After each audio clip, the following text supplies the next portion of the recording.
सावन भादउआ के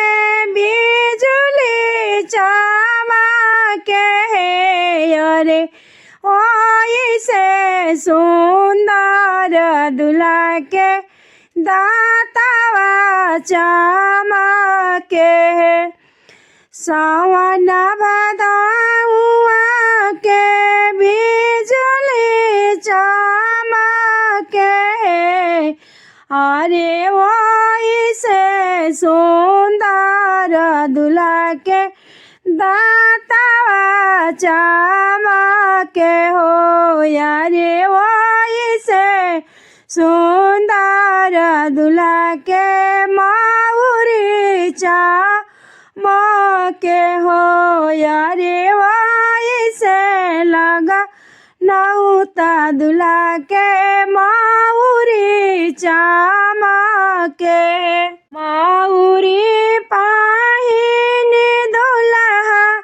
चलल ससुर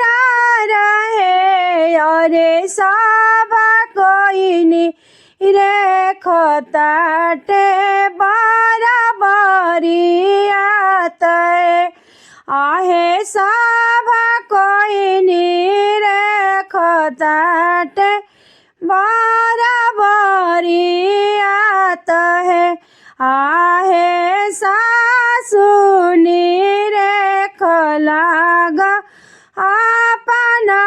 दामाद है अरे सासुनी रे खलाग अपन दामाद है किया तू बाबू सचावे के डरल है अरे किया तो है आहो दुल्हा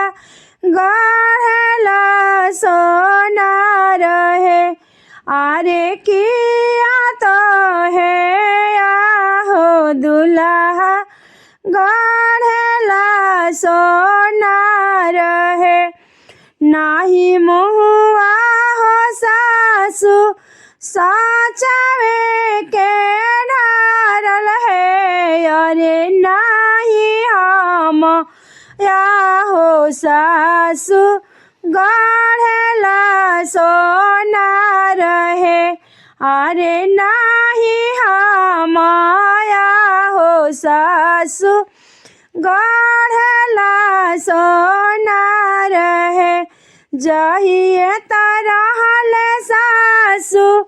मम्मी के गर्भवा है अरे वही दिनवा पियली मम्मी के सारा चंदनवा है अरे वही रात पियली मम्मी के सारा चंदनवा है हम तो से पूछी दुल्हा ये कही जे बात है अरे जवन चंदन पियली मम्मी दाना बतालाई है अरे जवन के सारा पियली मम्मी दाना बतालाई है जवन चंदनवा सासु आमा हमरो पियली है अरे के सारावा सासु पापा जी के पास है अरे चंदनवा सासु चाचा जी के पास हो छिनारी का बेटा हुआ पतारिया के नाती है अरे उलटी पलटी के देला हम के गारी है अरे उलटी पलटी दुल्हा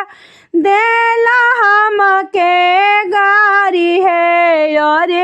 उलटी पलटी दुल्हा दिहा